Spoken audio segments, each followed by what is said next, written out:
Hi there. My name is Mike Readling. I'm one of the two Navionics Marine Specialists based here in Florida. I'm also the chairman of the Snook and Game Fish Foundation, which is dedicated to protecting the existing inshore marine habitats and then replenishing as much of those marine habitats that we've lost during the past 50 years. Today we're going to talk about snook and the different ways you can target them, how to treat them when you get them to the boat and shore, and if your timing is good and you're in the right slot, the best way to prepare them at home. There should be a place for some questions and answers up at the top of your screen.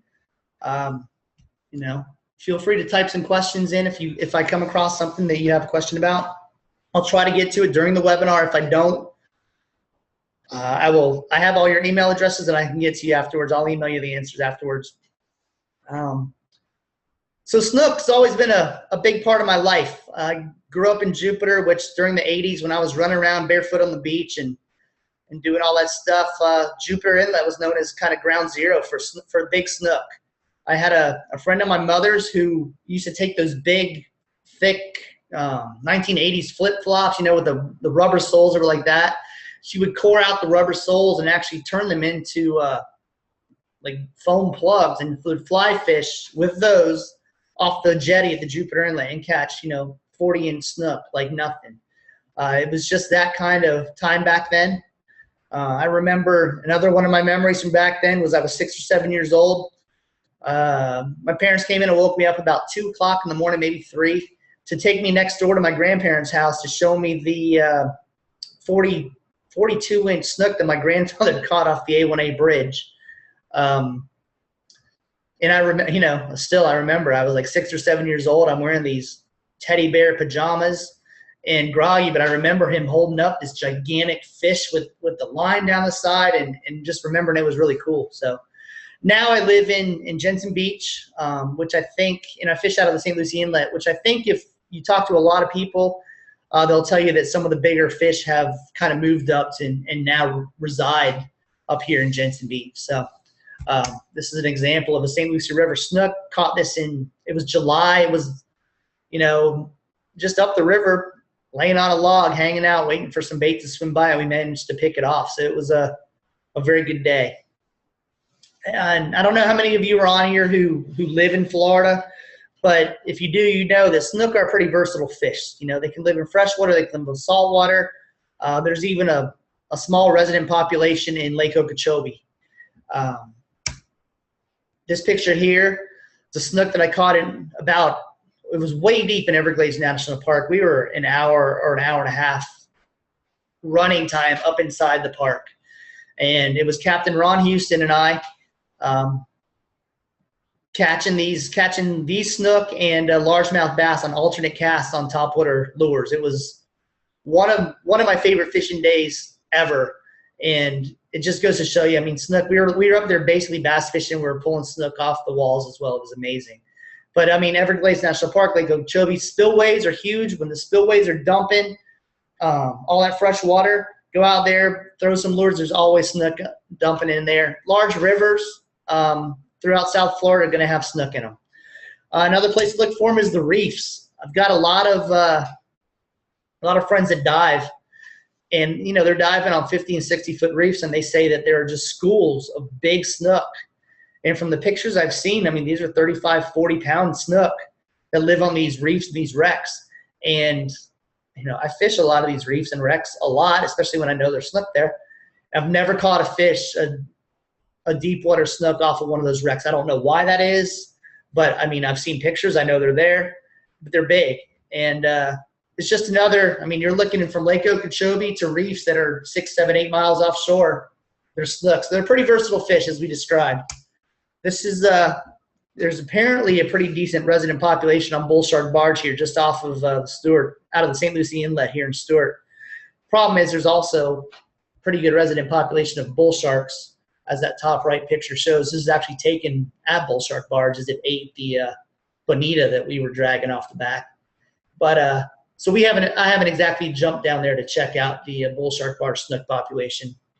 But you get the idea. The snook there are a lot of different places. Basically, from Daytona Beach south, you can find snook, and especially right here in Martin County, like I said, the St. Lucie Inlet is well known as being snook central these days, especially for those big snook. Question is, how do you get them from where these dots are on the map to where you are, whether you're in a boat, whether you're on shore, fishing from a beach, whatever you're doing. And that's kind of what I'm here to talk about a little bit today. I know when I was a charter captain for a few years, and people would call, and the first question I would say is, well, what do you want to catch? The answer was almost always snook. I say, okay, the next question was, what do you want to catch them on? And the answer usually was, I don't care, which was perfect for me. That was the best answer I could have heard, because that meant it was up to me to go fish with whatever I wanted to catch snook, and that meant pilchards. We're very blessed here in Martin County to have acres of pilchards just off the beach during the summer months. 20, 30 feet of water, there's tons of pilchards, even closer to shore.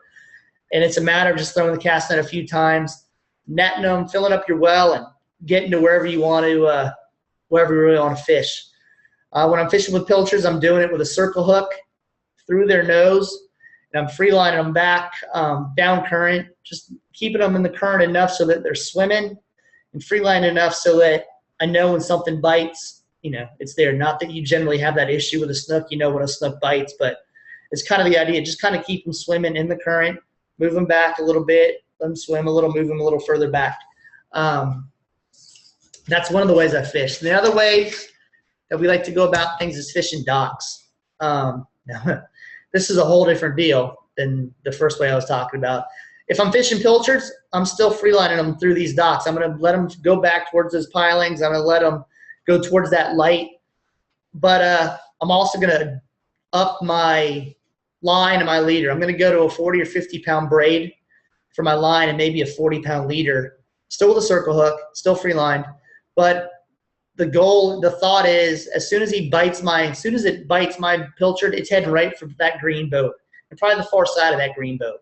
So I want to have enough line and enough backbone in my rod to be able to pull it out of those pilings and get it free to where I can fight it fairly. The same thing with our bridges. Our bridges have underwater platforms down here, and they will swim underneath the platforms, and I want to be able to have enough strength to get them up and out from underneath there. So that's what I'm doing when I'm fishing docks and bridges. If I'm fishing the beaches or somewhere where there's not a lot of structure, like this, for example, Everglades Net, this is the Calusa Keys. A lot of flats, some holes, not a whole lot of structure, and I'm going to go 20-pound braid, maybe 30-pound leader at the most, just because once those fish bite, there's nowhere they're going to break me off. They can run, do whatever they want, and I'm still going to have a good, fair fight, and it's going to be pretty successful for me. As far as topwater lures go, I said a lot of people wanted topwaters. Rapala Skitterwalk, one of my go-to baits. Mirror Lure Top Dog, and the Sabile Bonga Minnow. All of these lures do the perfect walk the dog motion. They're going to do that kind of V-wake. They're going to swim back and forth and do the right kind of swimming injured mullet look. They come in 1,000 different colors, so you can pick whatever color you want. That matches where you're fishing, the bait where you're fishing. But they've also got the kind of sound, the rattle. They've got everything that you want out of a topwater lure. I'm going to throw them along the edges of the fronts of docks and bring it back towards me, bring it up current towards me. And again, just kind of get that perfect little walk the dog motion. A lot of guys are going to want jerk baits. This X-Wrap, in fact, this X-Wrap right here, this color, the black and silver color, is my go-to X-Wrap. For around here, it matches a mullet almost perfectly, and mullet's one of the forage fish that the snook around here really hone in on. DOA Cal, maybe not so much the electric chicken color, although it's a cool name, but the DOA baits, the paddle tail baits like this with the jig heads swim beautifully. They've got the perfect motion underwater. They're kind of moving quickly. They got the little paddle behind them. Again, 200 different colors. in different weights. You can fish them low if you want. You can bounce them on the bottom. You can swim them back like jerk baits, however you want to do it. And then the bang lure, the lure that I grew up fishing the Loxahatchee River on. Mine was more of a white lure with a red head that we always went to, but you know, this is actually a really good color. It's a good kind of mullet looking color. But again, it's a jerk bait. We're going to want, what I look to do is fish in the 4 to 8 foot water column. Again, that's going to depend upon the depth of where you're fishing. If you're fishing 20 feet deep, you know, you're going to want to go a little deeper. But generally speaking, where I'm at and where I fished for snook in the past, it's been maybe, you know, 8 to 10 feet at the most deep. And you want to just kind of get the lure down in that 4 to 8 foot range, kind of swim it around. And I'll get back and explain why you're not going to be all the way down on the bottom in just a minute. For those of you that want to fly fish, and there may be a couple people on here that are fly fishermen, this is kind of the color. I'm not a fly fisherman. I've had a few on my boat. They're always very secretive. They got their little case and they, you know, take out their fly and they put it on and do whatever. But the guys that I know around here that tie their own flies, this is kind of the color they go with. It's always kind of white on the bottom, green on the top. I'm sure these aren't fly fishing terms. I apologize. But it's got a little bit of flash to it and those big eyes. So that's just kind of the oops. Oh, we're getting way ahead of ourselves. That's just kind of the look of what the snook flies look like, you know, places that people that I fished around here. So one of the things that people always ask me is, you know, how do you fish for snook? What are the kind of things that you look for? What do you do? And what I always tell them is, you know, it seems like everybody's fished for bass. Snook are basically like bass. They're going to be an ambush predator. They're going to want structure. They want some kind of structure to be around. They want to be able to come out from that structure. They're going to come up from behind, bite your bait. You're going to know when they bite your bait. You're going to hit it, and you're going to know it in a minute. And it's just that kind of thing. So whenever I'm looking for snook, it's kind of like I'm looking for bass. I'm looking for structure. I'm looking for, you know, snook are going to want more current than bass, but it's the same sort of idea of how they attack a bait. And this is, you know, a decent example of a snook coming up behind a bait. You know, you can kind of see it's coming up from the bottom a little bit. It's not a great illustration of that so much. But if you've ever watched a snook bite, I mean, a bait will come by and they will come from beneath and they will come up.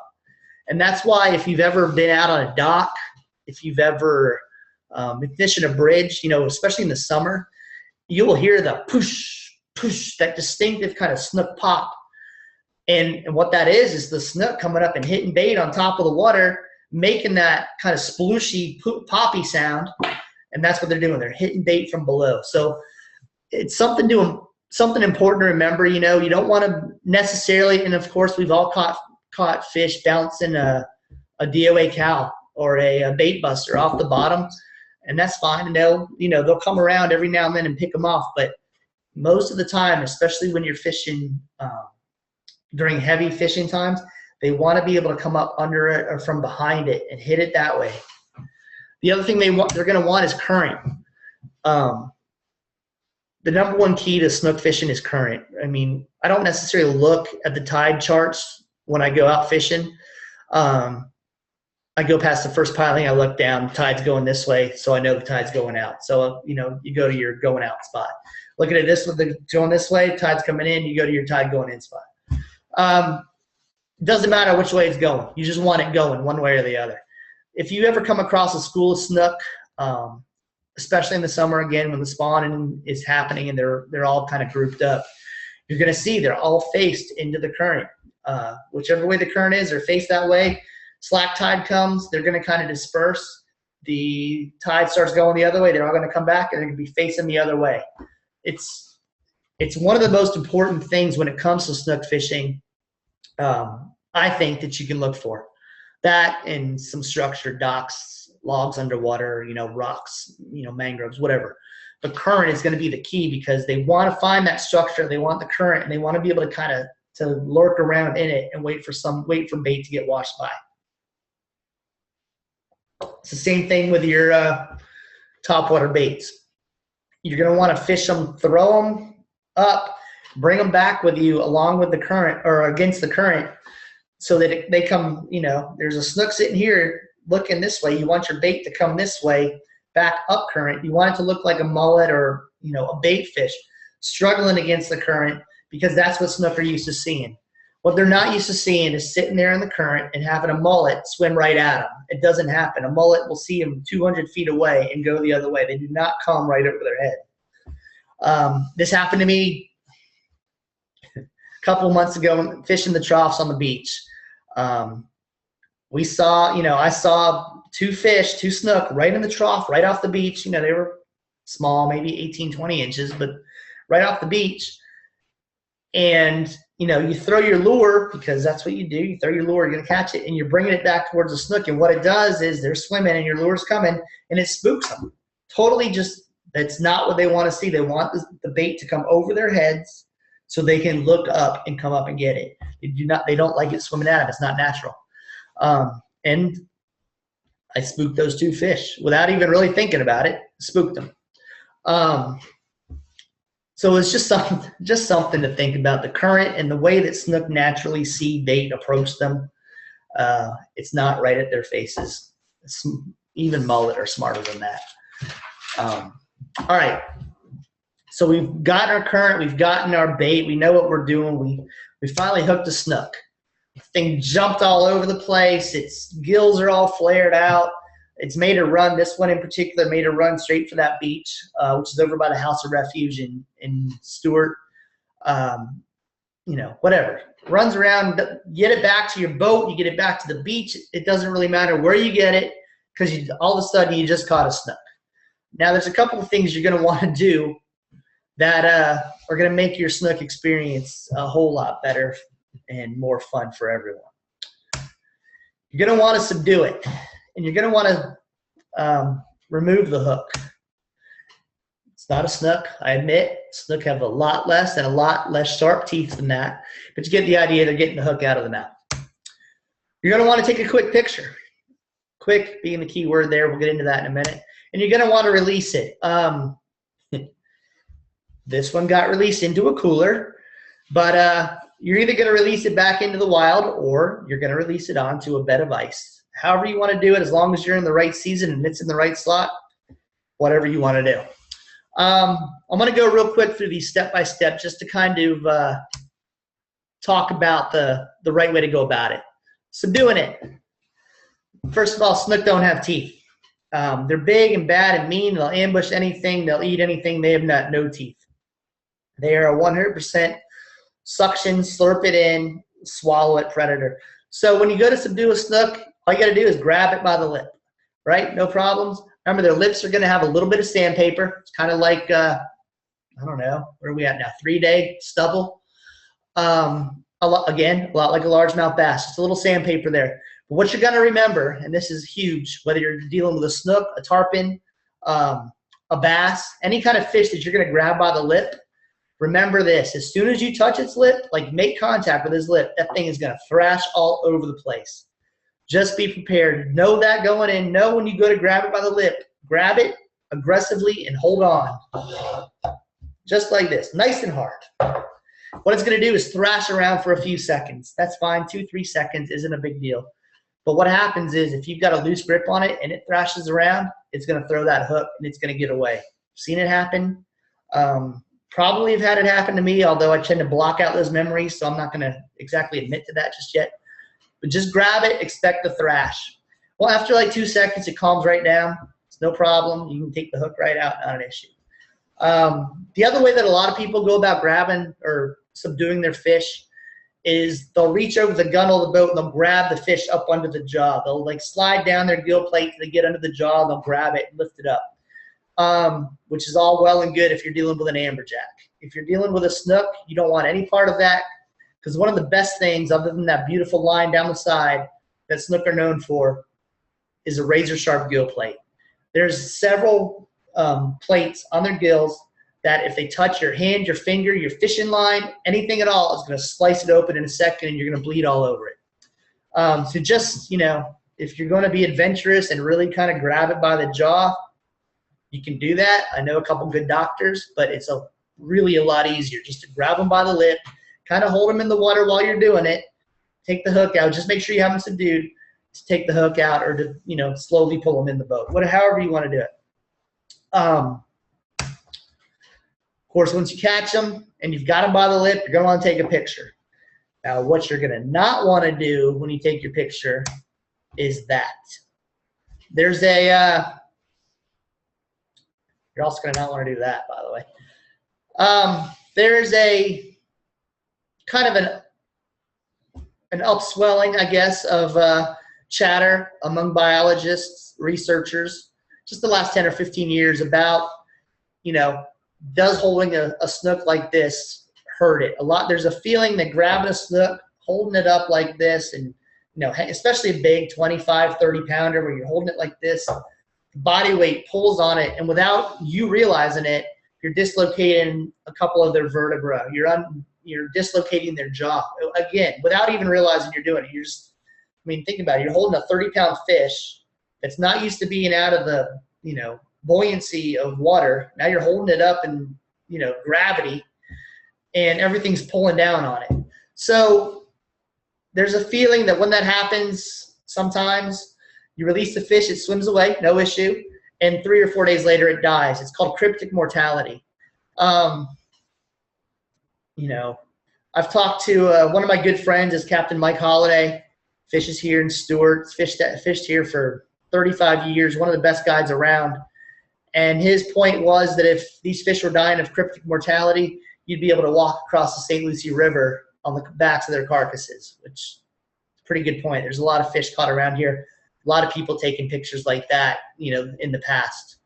I've also talked to Ron Taylor, who was one of a legendary FWC biologist, researcher, just dealt entire career in snook, one of the foremost snook experts in the world.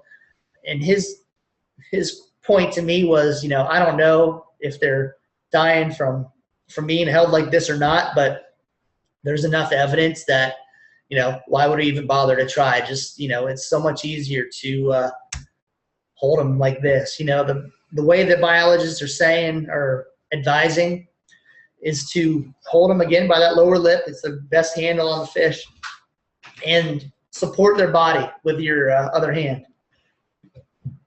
This is Brett Fitzgerald. He's the executive director of the Snook and Gamefish Foundation, and he actually wrote a book about snook. And he's almost got the holding the thing down, right? We got to get all the rest of those fingers around and support it right. But he's doing all right. This is another one. I mean, perfect example of keeping those bones kind of in line, intact, supporting the whole body. It's a nice size snook, and he's holding it, you know, just the way the biologists are asking. And then there's this one out of Nicaragua.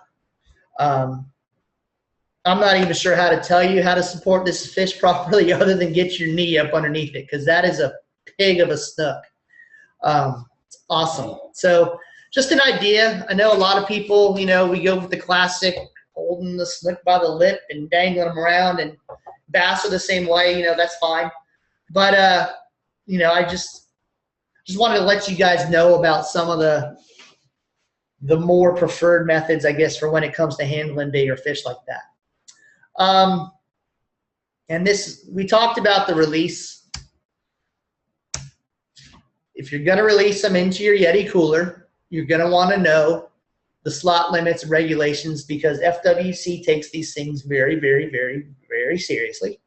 They will stop your boat and ask you if you've caught any fish, and if you say no, and they think that's a suspicious no because you smell like fish, they're going to want to see your cooler. If you tell them yes, they're going to ask you what kind of fish, and you're going to tell them, and they're going to want to see your cooler. And if they just pull up to your boat and say, hello, can I see your cooler, they're going to want to see your cooler. If you've got fish in there, snook in there, or fish in there, any fish that are outside of the season or outside of the bag limits, they're going to drill you with a fine, a pretty hefty fine from some of the people that I've seen. And if you've got enough of them, they're going to take your boat and put you in jail. So just to let you know, this is kind of the Florida Wildlife Commission regulations on snook, their seasons, and slot limits. I'll let you read that a second while I refresh my throat. Of course, releasing to a Yeti cooler is pretty easy. Getting them back into the wild and releasing them safely is a whole other deal. It's a lot more work. You got to remember, by the time you got that fish to your boat, it has fought a really good fight. It's jumped around. It's made runs. It's done this and that. You've come up and grabbed it by the lip and pulled a hook out of its flesh and, most likely held it up for pictures properly, hopefully, for pictures. And it's been out of oxygen. It's used to breathe in water, oxygen from the water, and now it's in the air, and it's all like dazed and confused, and it has no idea what's going on. The last thing you're going to want to do is take the fish, Greg Louganis, dive it back into the water, and say goodbye to it, because it's probably not going to live very long, either on its own or with the help of black tips or bull sharks, which like to make use of easy meals. So what we tell people to do, or what we advise people to do, again, and this is a terrible picture, I apologize for that, is, again, put it back in the water politely, grab it by the lip like this. I think this is my hand, my thumb and my fingers holding its lip, and all you got to do is hold the fish so that the current is washing over its face, across the gill, or over the gill plate. If you want to, because you've seen it on TV and you kind of switch them back and forth a little bit, feel free. You do not have to, and do not do this. Go around in circles and figure eight the fish and do all this other stuff. Because what you're doing at some point during that figure eight is you're getting water back up into the gills, and if you get enough of it backwards, you can actually drown the fish. It's much easier just to hold them a couple, 15, 20 seconds. Probably the longest I've ever held one is 30 or 45 seconds. Just hold them in the water. Again, if you want to move them, fine. Just a little bit side to side. Just let the water kind of get over and let them get some oxygen flowing back in the body. Things going. What I do is I let them just actually suck my thumb. I will hold my thumb down there, and the fish will just kind of hold on. And when it's ready to go, when it's revived, it'll let go of the thumb, and either just kind of back away and then swim away nicely, or do like a quick 90-degree turn and splash you with water as it swims away quickly. Either way, there's a right way and a wrong way. I know that a lot of people just like kind of catch them, let them go, and throw them, and they watch them do flips, and I'm not sure about cryptic mortality, but I'm sure 6 flips before you hit the water and 1 foot of water probably doesn't do a whole lot for you. And if there's any other predators around, you're pretty much done. So I suggest if you do this, you get a better camera than I had and try to get a better picture, because that's kind of a cool picture. So I have released fish into my Yeti cooler before. And the last time I did it was during one of the last nighttime space shuttle launches. My friend and I were out, caught 1 fish each, 2 total, brought them back home, filleted them, and then cooked them, and went out to the beach to watch the space shuttle take off. It was really cool, but it also reminds me all of a sudden that I have not kept a snook in forever, because the last time there was a space shuttle, it wasn't even the last time, it was before that. It's been a long time since it's been a nighttime space shuttle launch, so I need to get out and go fishing a little bit more often. Regardless, the first thing you're going to want to do when you bring a snook home to cook is take the skin off. When you fillet it, and then take the skin off of it as well.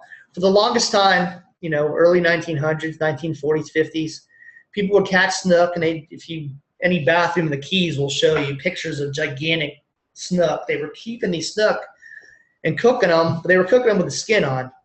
And apparently that tastes terrible, because they were called soap fish, as in wash your mouth out with soap, because you just said a bad word in 3rd grade fish.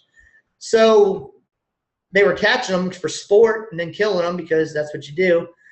But they weren't really eating them until the 1970s or so. Somebody realized, hey, I can take the skin off, I can fry this up, and it's one of the best tasting fish around. And all of a sudden, everybody started catching snook and keeping them and eating them, to the point where regulations had to be introduced to kind of control the populations and that sort of thing. It shows you how popular they got all of a sudden, because that's how good they are to eat.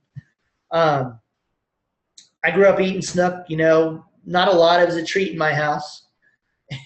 And going by this picture, it's apparently still a treat in my house, since we haven't had one in 6 or 7 years. But they're very good. They're white, very flaky meat, very white meat. I think the most popular way to cook them is to beer batter fry them. You know, you kind of put together this batter, you add 3/4 cup of beer, dip your fish in it, and then throw it in kind of a deep fryer, let it go for a little bit. Comes up nice and puffy and quite tasty, I might say. So this is probably, like I said, the most popular way that people eat snook. They fry it, beer batter it, or just batter it and fry it, however it works out.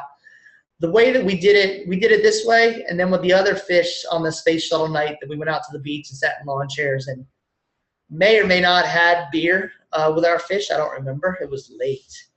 And the other way that we did it was we blackened it.